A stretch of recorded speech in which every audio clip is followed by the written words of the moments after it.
Conheça o Cotai Project. O Cotai Project pretende desenvolver um ecossistema financeiro global que dará 100% de anonimato, liberdade geográfica e financeira para todos os usuários de criptomoedas do mundo. O ecossistema consiste em uma corretora de criptomoedas, um banco digital internacional e um gateway de pagamento em cripto. Tudo isso dentro da Cotai Wallet. Não perca essa oportunidade e acesse o nosso site. Link na descrição do vídeo. A bolsa estava subindo. Sim. E aí a sanção veio e desde então só cai. Cai, cada vez mais. Revertendo essa questão agora com um possível acordo, que tem que ser até 1º de agosto, né? Sim. A bolsa tende a subir. Sim. Mas me falaram que é o seguinte também, tá? No caso, quando foi na Argentina, antes do Milei ganhar, a bolsa começou a subir porque sabiam já que a esquerda não ia ganhar de novo. Sim. Pode ser o caso do Brasil, se a disputa ficar entre, tipo, Eduardo Bolsonaro ou qualquer candidato do Bolsonaro e Tarcísio de um lado, ou algum candidato mais moderado e etc., e não ter mais nenhuma oposição à esquerda. Sim, completamente. Mas a gente tem que lembrar que a narrativa na bolsa, ela vence rápido. É uma narrativa de uma semana. Então eu vou te contar a narrativa agora, que na semana que vem já é outra narrativa. Mas o fato é esse. Antes do Milei ganhar, a bolsa lá já tinha subido mais de 100 e tantos %. Então pode acontecer no Brasil. A bolsa brasileira nem caiu tanto assim, ela caiu vários dias, mas cada dia ela não caiu tanto.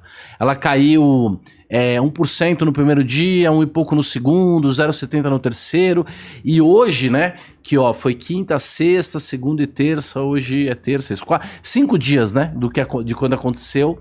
Ela hoje já zerou no final do dia, então tá com tudo pra parar naquele suporte, o suporte do diário, ali nas bandas de Bollinger, e ela tem tudo pra, pelo menos, subir um pouquinho, né? Corrigir um pouquinho pra cima. Pode ser que se a coisa semana que vem azedar, ela caia de novo, mas tem tudo pra ter meio que um rally aí do alívio. O S&P tá com cara de que pode começar uma correção maior e cair pra 5.900. Então nesse cenário a bolsa não segura. Lembrando, né, gente, que o Brasil depende da Bolsa Internacional. Então, se a Bolsa Internacional ajudar, aí o Brasil poderia voltar a ter uma tendência de alta se tiver um certo otimismo de que vão acabar os conflitos, vai ter paz e tal. Mas não é o que a gente vê agora. O mundo está passando por uma situação muito grave. Professor, conta um pouquinho dessa coisa do Japão. Os juros no Japão subiram muito e a coisa se acelerou lá, né? A questão do Japão é uma questão de dominância fiscal já, a dívida está muito grande, né? E ela é tão grande hoje que qualquer reprecificação, né, em termos de preço ali, o juros subindo, causa um prejuízo enorme, tanto a bancos quanto ao próprio Banco Central, e você praticamente quebra. Vários bancos japoneses hoje estão tecnicamente quebrados com essa alta. Eles ficaram 30 anos comprando título a juro de 1%, 0,5%, e agora esses juros todos de longo prazo, o japonês foi aumentando o prazo dos seus títulos para ter algum prêmio, porque o título de 1 ano era 0, de 2 anos 0, de 5 anos 0,1, de 10 anos 0,3. O cara começou a ir para 20, para 30, para 40 para poder ter 1,5 de juro. Agora o título de 40 anos sobe de 1,5 para quase 4, 3,5, você causa um prejuízo de 70% numa carteira. Você quebra todo mundo. Imagina você então, estar na renda fixa conservadora do Japão, todas as suas economias lá, de você japonês trabalhando lá loucamente, e cai 70%. É o que está acontecendo no Japão. Já são sintomas de uma crise, professor? Crise da dívida? Sim. Essa é a próxima crise. O Japão, né? é o precursor de toda essa ideia de que você pode imprimir dinheiro para sempre. Né? Imprimir dinheiro que a gente sabe que não é papel. A ideia de você criar mais dívida para comprar dívida e ficar criando dívida para tentar estimular a economia, né? Contraindo, produzindo mais crédito, que é dinheiro, e pôr esse dinheiro para andar, e aí cada ano você tem que pôr mais e mais dinheiro para compensar o dinheiro, para poder manter solvente a dívida que você fez no ano anterior. Uma bola de neve. É uma bola de neve. E o Japão tá crescendo essa bola de neve desde a década de 90, e agora parece que... Quando é que você percebe que não dá mais para crescer essa bola de neve? Quando cada vez que você tenta emitir dívida, o mercado joga a taxa de juros para cima e pede mais juros, né? Pede mais juros, é sinal de que você já não está mais conseguindo expandir o crédito da forma que você conseguia antes. Sim. chega num ponto onde cada tentativa de fazer um aumento de crédito, um aumento de uma impressão monetária, geraria mais estresse na taxa, mais subida na taxa. É isso que eu tento explicar para essa turma que fala que para sempre vai vir o Fed, vai emitir, não sei o quê. A emissão é um contrato novo de empréstimo entre um tomador e um doador. Qualquer emissão monetária implica nisso hoje. O Fed tem todo esse poder de baixar os juros e salvar o mundo? Não.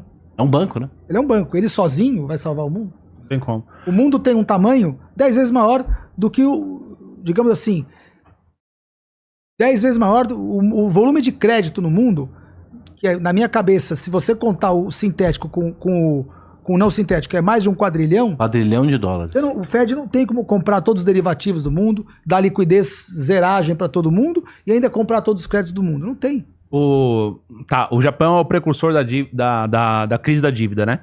Então... Porque ele é o maior país devedor de dívida PIB hoje, é o Japão. É o Japão, né? É. Fato. E ele foi o primeiro a fazer essa experiência da teoria moderna do Modern financeira, Monetary Theory. que é essa coisa de você comprar sua própria dívida e você financiar e intervir na economia para desacelerar a curve perda. control, que eles falam, controle da curva de juros. O Banco Central vai atuar operando a curva, comprando papéis de curto e longo prazo para colocar a curva onde ele quer. Só que quanto mais ele faz isso, mais ele tem que emitir. A gente já o conversou... estoque fica enorme. Daqui a pouco fica tão grande que nem ele consegue. Não, a gente já conversou várias vezes falando que a crise de 2025 seria uma crise de liquidez, né? Acima de tudo. Essa crise de liquidez que começa no Japão, chega quando aqui no Brasil? Acho que o Brasil é periférico, né? Ela tem que chegar. Ela vai pegar mesmo quando ela espalhar do Japão para os Estados Unidos e Europa. Porque como a gente é E não tá longe disso. A gente é um percentual, depois da vírgula, do portfólio global das pessoas, das empresas, dos bancos, das tesourarias. Na hora que apertar, acender a luz vermelha de crise lá, eles vão falar, vende aquela coisinha lá, entendeu? E eles vão vender a gente, só que simplesmente é uma venda que a gente não consegue suportar, que aí o mercado vai caindo. Para eles não faz nenhuma diferença no portfólio e aqui a gente semi-quebra o Brasil, né? O Meyer falou de novo aqui, ó. O general Geisel foi o primeiro a reconhecer a independência da comunista Angola. Comprou caças da França e firmou acordo nuclear com a Alemanha. E os americanos não deram um pio. Trump só é assim porque o Lula é um fraco. Eu entendi. Então, não dá pra gente falar bem de militar, né? Foi isso que trouxe a gente aqui, né? Eu acho que a grande derrocada, né? Que a grande virada para a esquerda, e a gente teve. O regime militar não foi de direita, tá? Não, o regime militar combateu a esquerda e a direita. Sim, tem Porque um detalhe eles interessante. exilaram isso, né? a esquerda e exilaram o Carlos Lacerda, que era o líder da direita também. Então isso para mim é evidente. Agora, existia uma certa linha e o Geisel mudou essa linha. A linha antes do Geisel era uma linha mais alinhada com os Estados Unidos. Sim. O Geisel desalinhou o Brasil dos Estados Unidos. Por quê? Aquilo que eu estava dizendo antes. Não sei se foi aquilo naquele outro lugar que a gente estava que eu disse. Sim. O Brasil estava debaixo da esfera de influência americana. Sim. As potências nucleares nunca permitiram que o hemisfério sul tivesse armas atômicas. Por quê? Porque a gente foi considerado, por muitos anos, durante a Guerra Fria, a zona de retaguarda dos Estados Unidos. O que é a zona de retaguarda? Se você tiver um conflito nuclear, você vai ter ali explosões atômicas nucleares no hemisfério norte.